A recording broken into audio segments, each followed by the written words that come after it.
let's talk about the new Chromecast that just randomly showed up. Here it is. Here it is. We're going to announce it. And, by the way, you can buy it. And we're like, you think it's at Best Buy? Yeah. We went and bought one. At our smaller Best Buy here in Elizabethtown, Kentucky. Yeah, only gets half of the things it's supposed to. And the PR company was like, do you fill this out to get a loaner unit? And I was like, too late. We already went and bought one. We're going to go buy one. How about that? For $30. It's $30. I don't want to borrow your Chromecast. Thanks. This is interesting, though. It's kind of Nope. Interesting is all you need to say. Yeah, it's just interesting.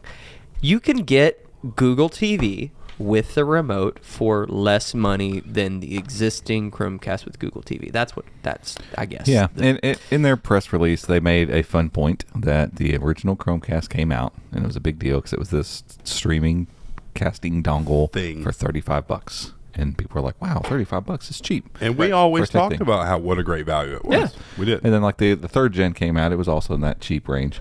This is cheaper than that. Ultra was more kind of expensive. Cool. Yeah, the Ultra was like $65. Right. Then they had Chromecast with Google TV, which it was and is $50. Yeah. So this came out at $30, and it's like, look, I get it. I get what they're doing with it. It's just the timing's weird. Like this should have come out 6 months after the 4K or alongside the 4K. It's in the same shell. Yep. It's the same remote. Oh, they saved so much money on packaging. All they did was reprint the box. Everything else is identical. It's the same. They put a little HD thing right there. Well, it says Snow HD on the bottom there, but Okay. Yeah, I mean, say don't open it yet because we're going to open it on camera. Yeah, for there wasn't a whole lot of new stuff or new thinking necessarily that went into this, and from a spec standpoint, it's a slightly less capable processor. It is capped at 1080p. It is 1.5 gigs of RAM instead of 2 that the original has, and it's the same 8 gigs of RAM or 8 gigs of storage on board. And so when you just say the specs out loud, it's like, cool. Yeah, where's the upgrade? What 4K? in the world is this? That was my thing. Is like, if they bring this, they've got to bring a better. There's nothing wrong with the 4K Chromecast. It's just the whole storage thing, and then the update to Android Which 12, seems whatever. like might not be a big deal. Yeah, no. But still, I'm like, if they'd only made this 16 gigs of storage, then it would have been like, okay, cool. But I don't know. It's weird because people that want better stuff have probably gotten a better TV, which means they're on a 4K television. Like I feel like I held out forever to get a 4K television. You did. And we have one, and it's like that's neat. But from sitting across the living room, I would venture to say most people would have a hard time at glance noticing the difference. You're not close enough to your television usually, and until there's a whole thing about this online. Like if you're 6 feet away, the screen has to be X big for you to notice, for your eyes to be able to pick it out, for a 20/20 vision person to pick out the difference. And that's me. It's like we got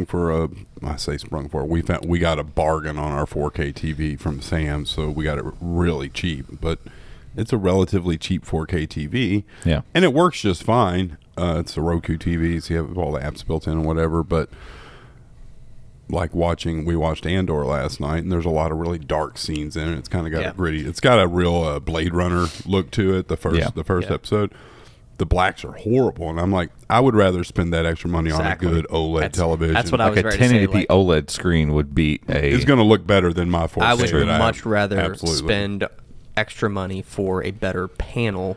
Good luck finding a 65-inch 1080p OLED screen. Oh yeah, that's true. That doesn't exist anymore. Can't even do it. So the market clearly is moving that way. Like go to Walmart, go to Best Buy, go to Sam's. Everything's 4K. Almost everything's 4K now, and so like it's a little weird to release a 1080p thing. So, but their bent is okay. What about this? Is like for the screens that maybe not your main screen, kids' rooms, bedroom, secondary displays, offices, schools, whatever. Like these displays. I mean, the one we got right here is 1080p. It's bathroom mirror. This TV's trash. If there's anybody listening from garage TV, Westinghouse, sorry to offend you, but this is a piece of garbage. It's so bad. It was weird because they have like one of the biggest setups at CES. They do. It's crazy. They probably make some high-end TVs. Yeah, this is not one of them. I remember being a part of the purchase of this device, of this TV when HCC was here, and it was we were looking for the cheapest possible television to put in this room. You found it. Where did we get it? Maybe that'll. It's Best Buy.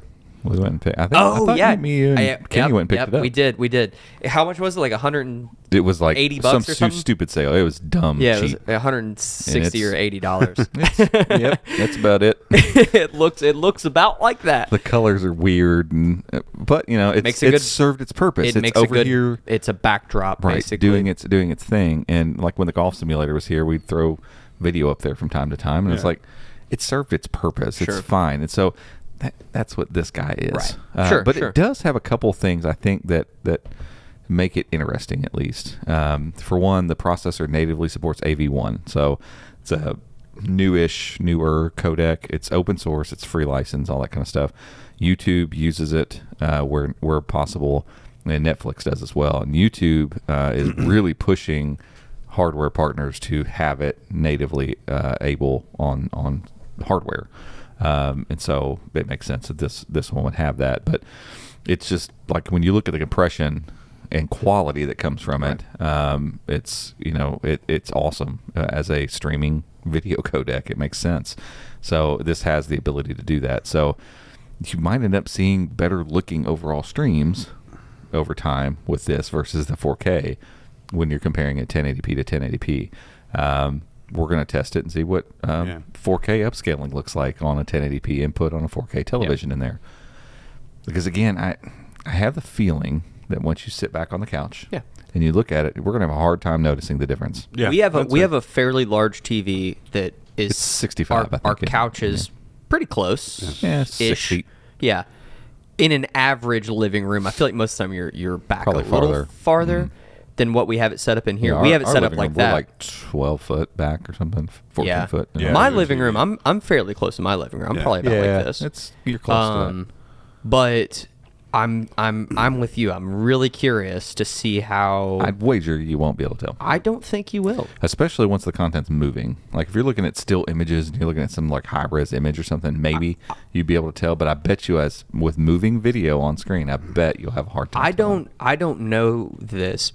And I don't pay attention to this, but how you sound much informed then? How much content? I'm asking a question. How much content? I thought you were going to tell me something. I don't know anything about this, and I don't pay any attention to it. But look, this is what I think. Here's what I think. No, I'm asking a question. That's how much States, content? How much content on Netflix and HBO Max are 4K? Disney's got a ton of 4K content. Yeah. Netflix has a lot. Think about YouTube. Think about how many YouTubers upload 4K now. It's we do. Yeah. Like just in a couple years, it's been really fast. Because 2 years ago, this would have been a completely different conversation. Yeah, You'd be like, that's the whole point. Oh, 4K is not that big of a deal. Now how much? I've written that in an article before. Yeah. How much 4K content are you really watching? And now I'm like, how much 4K content am I probably not watching? I was watching. But you think about streaming video. There's a lot of times it doesn't quite look 4K. I know it says it's 4K, but it doesn't. Like that's exactly these codecs don't quite work as well. So the new Lord of the Rings series, Rings of Power, I was watching that and I clicked down to like turn on the subtitles or something because they were, saying some crazy stuff and I couldn't understand them. So I noticed it said HD UHD, and I was like, well, which one is it? What am I even watching? And I couldn't. It's whichever. And I couldn't. There was no setting. I clicked through Prime Video trying to find. Where and here's the thing, did you get up close to your TV to look? No, I'm like, there's been times when I was just curious. I'm like, what is it? It says it's in 4K, and I get close to the screen. I'm like, sure. I don't think so because when you look at actual 4K footage on a 4K screen, like that's local, it's not non-compressed, you can tell. Like when you go to Best Buy and watch some of those TVs that are running the demo footage, and you're like, well, wow, even mine and Andrew's basically UHD monitor. Are those UHD monitors? Those Acer QHD. So those, when we play back our 4K videos, like I always watch them right before I upload. I mean, I can see every single pore on your face. It's crazy. But if you think about it, that's quad HD at a 25-inch scale, and so I'm sitting right here next to it, right? Like a TV that's up, and it gets away. Pixels blend together. Like from sitting back here, you can some of the edges on some of these logos I can see, but that's not the pixelization of the screen. That's just that logo is probably looks a little funny.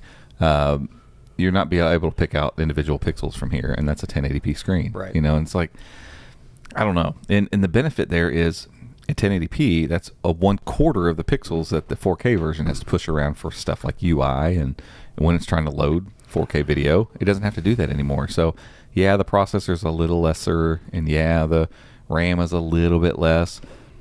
Again, I don't know this. I'm wagering it'll probably move around. The UI will probably move around way smoother on this one than the original one. Alrighty, thanks so much for watching this clip of the Chromecast. If you want to watch the full episode, it's linked down in the description. This is just a little click. Little click. Not click. Click. Not a click. It's a clip. A clip. With a P. With a P. It's a little segment. Like a nugget. Little tease of the full episode. Yeah. If you want to watch that one, go check it out. It's a link. sip. A little sip. Just a sip. Or A little sip of fresh roasted coffee there. If you like this content, give us a thumbs up. Go in there and click subscribe and click the notification bell icon so that you get an alert when we publish other clips from the Chromecast podcast. All right, we'll catch you in the next one. See you.